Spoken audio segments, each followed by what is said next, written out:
Hi, I'm Nick Compass, Director of Instruction at Santa Ana Country Club. What I want to talk to you today about is our backswing, kind of how our lower body, how we want it to work. Most of us have heard that, hey, we need to turn, but the word I want to use today is load. I want to make sure I get loaded up. And so what tends to happen, or one of the things we do is when we look on a video of somebody, if we drew a line on kind of my bottom here, when I would swing back, I would like my right cheek, my right hip here to kind of almost stay on that line or almost bump into that line a little bit, okay?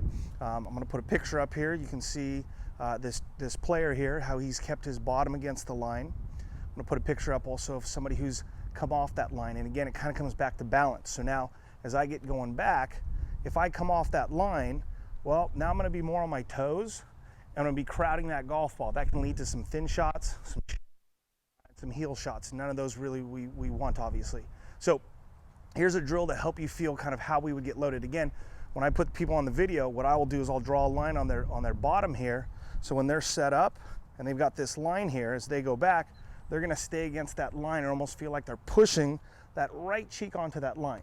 So here's a drill that can help us with that. So I've got my golf bag here. I'm gonna take my driver, any club with a head cover would do, but I'm gonna put it right on the edge right here. And what I'm gonna do is I'm gonna get set up here, and I'm gonna do this without a ball here first, just to practice. And I'm gonna get set up so my right cheek is barely touching it, or maybe about a quarter of an inch away. And what I'm gonna do is when I swing back, I've gotta feel this right hip, this right side here, go back and load up, and it's gonna bump into that a little bit. I feel a little bit of weight on my heel, and I kind of feel myself pushed against here a little bit to make sure I got good balance and I'm loaded.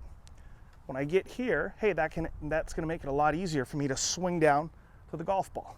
Again, if I got set here, and in my backswing, I came off that line, you can see how I'm out on my toes. It's very hard for me to make any turn from here, and now I'm gonna crowd that space, kind of invade that space, and again, lead to probably a thin shot or a heel shot. So again, here's a great way to practice this. You can also practice this at home by taking a chair, but I like this with the golf bag because it's something we can do at the golf course. So again, I'm gonna get set, right cheek kind of just barely touching it or maybe about a quarter of an inch away. And when I make my backswing, I wanna feel like I get pushing against that a little bit. This turns and then stays touching on that head cover right there. If you do that, you'll have a much better backswing. We'll get loaded up better. And we'll have a lot more space to come down, and we're gonna hit more solid shots.